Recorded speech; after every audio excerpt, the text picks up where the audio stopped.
I thought it might be kind of fun to go over some of my pepper plants. I love growing pepper plants. They're perennial plants.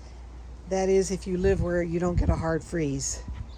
I have had some of my pepper plants come back from year to year, but usually I find it pretty easy to just start over in the springtime with new plants. The old ones tend to get not so great. They get infested with mites. Mites love to come in the dry weather. So I usually just treat these as annuals, but you certainly can grow them as perennials if you want to. Now at one time, a few years ago, I had about 30 different varieties of peppers.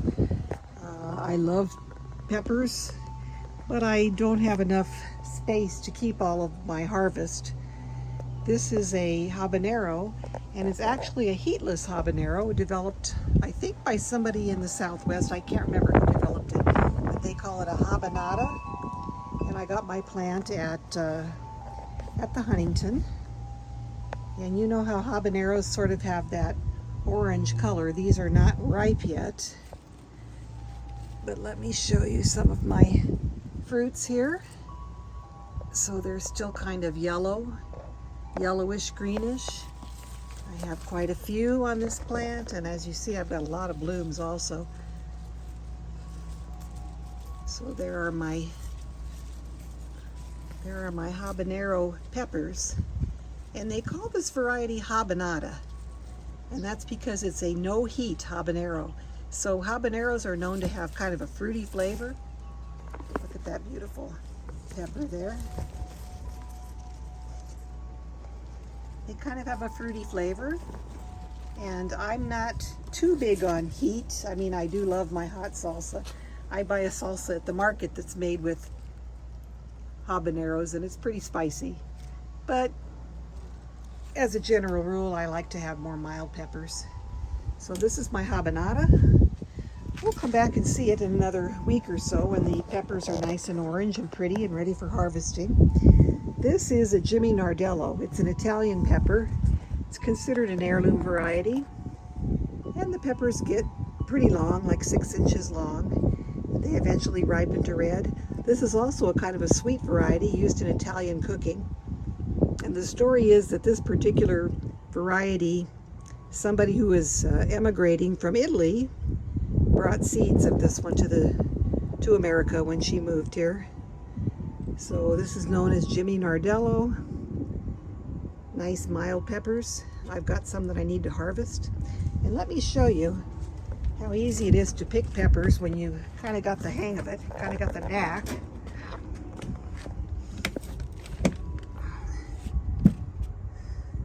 So the way you do it is you look for the stem.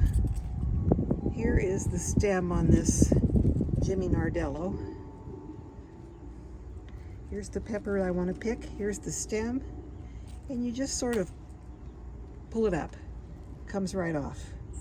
You don't even need to have a pruning shear or anything like that. So that's kind of cool. Here's another pepper that's nice and ripe. And all you do is, well, of course now it's going to be temperamental, but you kind of push it up and back, and they usually pop right off. But of course this one isn't going to. There we go. You can just kind of pop them off with your hand. That's a nice Italian pepper, good in your salads, good in your spaghetti. I personally don't like bell peppers in my food.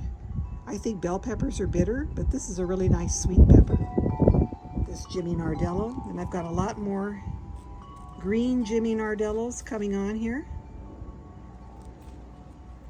So there we have our beautiful Jimmy Nardellos. This plant is also a heatless jalapeno, and of course they call it jalapeno sweet poppers. So this is a sweet jalapeno, has no heat. Jalapenos are not real hot anyway. They're about medium on the heat scale. So we can just pull this one up, it pops right off. Here is our mild jalapeno. It's a nice size. And we've got green ones on the plant still. Actually, you normally do pick jalapenos when they're green, but you can let them ripen, particularly if you're not interested in the heat. So these can be picked green or red. These I've made cowboy candy with, and they're very tasty. This is a serrano pepper, and it is pretty spicy.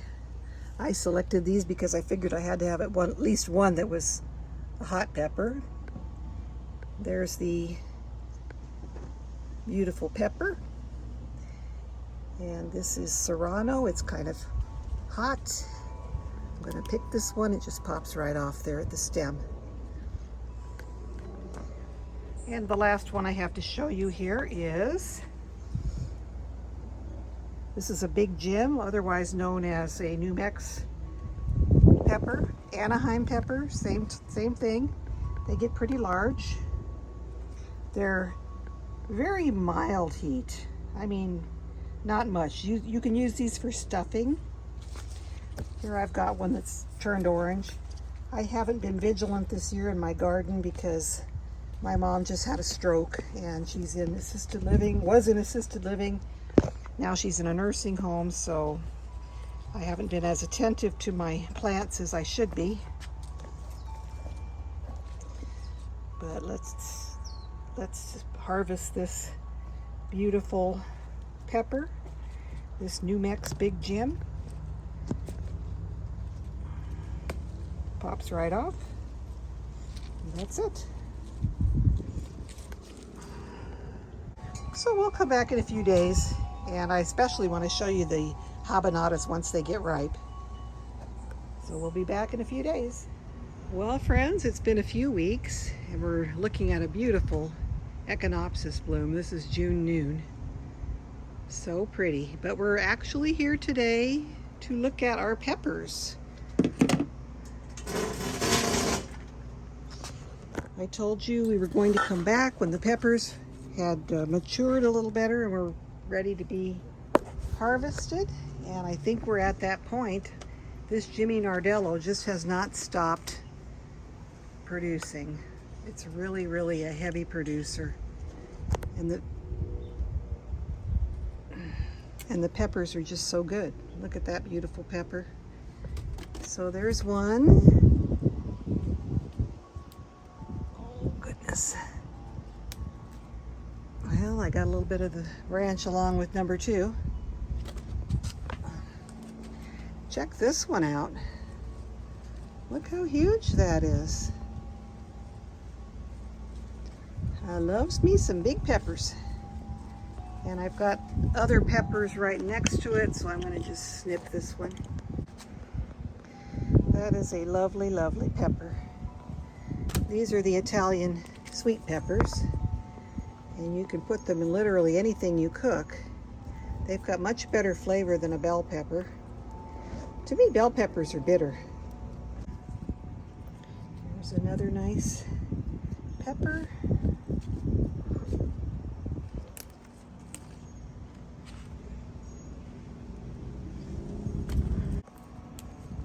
This can be your ASMR harvesting peppers. It's very therapeutic.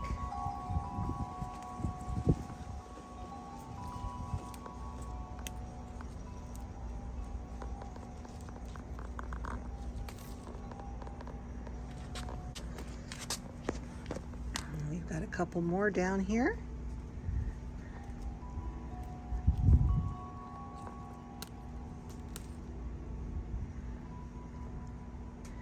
Kind of cute the little way they spiral and curlicue.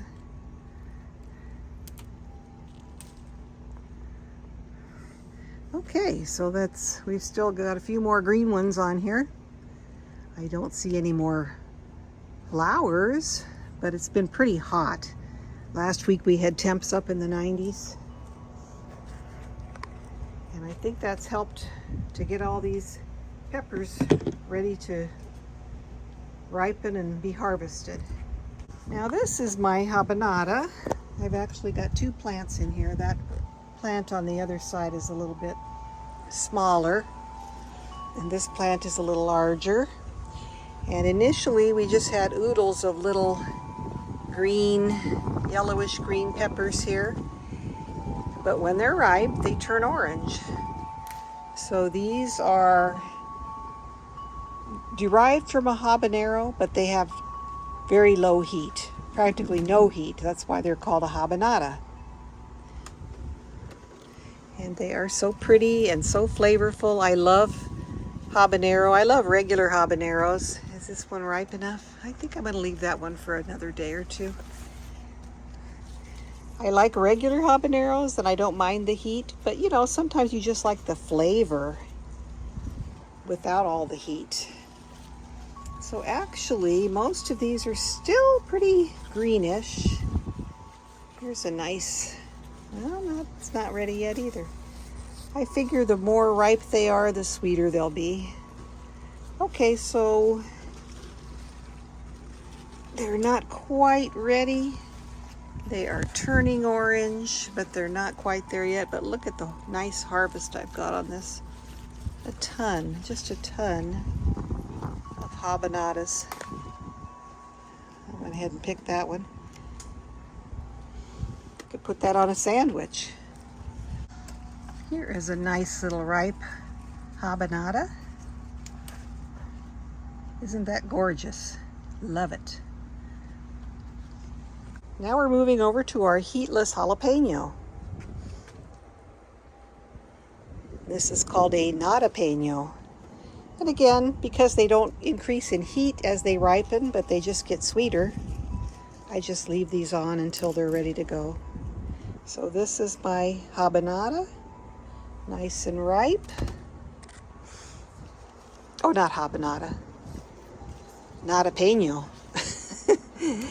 I think they just call it a heatless jalapeno, the ones I bought.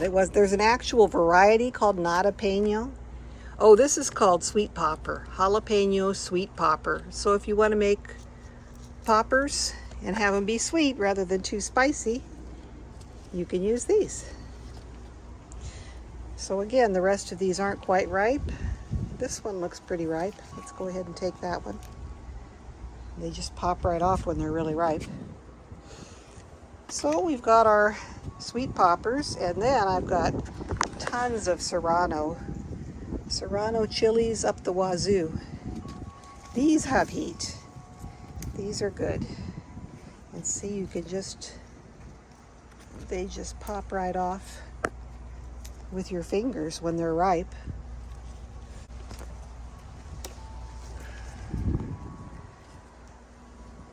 Probably give some of these serranos away at our class this evening. We've got a lot of people that like to cook and make salsa.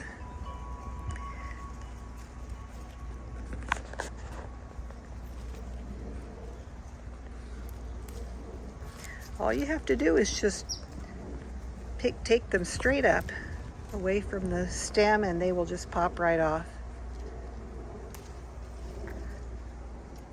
So here we've got more serranos.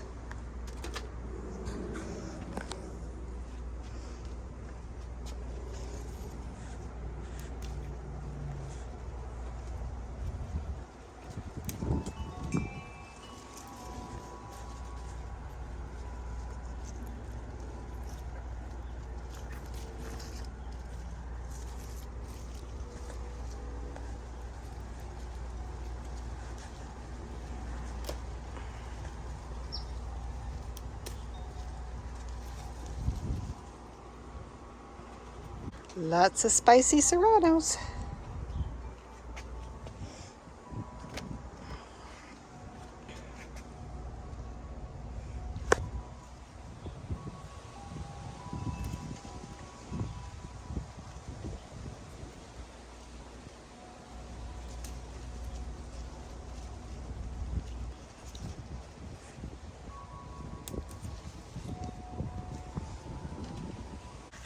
And once we pick all these ripe peppers, we'll hopefully stimulate the plant to bloom again and make another crop for us.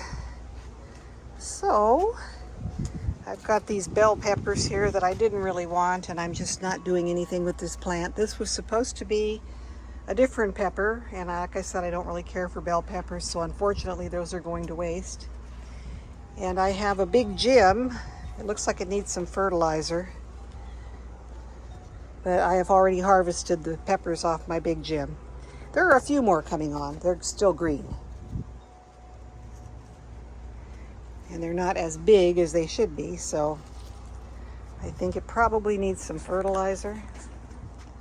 But yeah, these will be nice once they're large enough and ripe enough. Okay, so that is it for our pepper video. There's our sweet poppers. Those are orange, they're not quite red, so I'll be picking those in a day or so. Here they are, all washed and sorted. These are our jalapeno sweet popper, serranos. This is the nata habanada. These are the big Jim that I harvested about a week or so ago. And then these back here are all Jimmy Nardellos. It's a flavor festival. So these can be frozen, they can be dried. You can just throw these in the freezer in a bag and then take one out whenever you want to use it. I just don't happen to have room in my freezer. I may dry some of these. I'll probably give a lot of them away. I gave my son already some Jimmy Nardellos and they really enjoyed them. You can can these, of course. They have to be pressure canned if you're a canner because they are a low acid food. And even though they're a low acid food, you could pickle these, but you'd have to have a very acidic solution, a nice acidic vinegary brine. So I hope you enjoyed this video. Please like and subscribe to my channel, and we will talk to you all again in the next video. If you'd like to see how to make cowboy candy, I have a video on my other channel about that. I'll put a link right up here to my video on how to make cowboy candy using your jalapeno peppers. Okay, take care. We'll talk to you all again in the next video. Bye.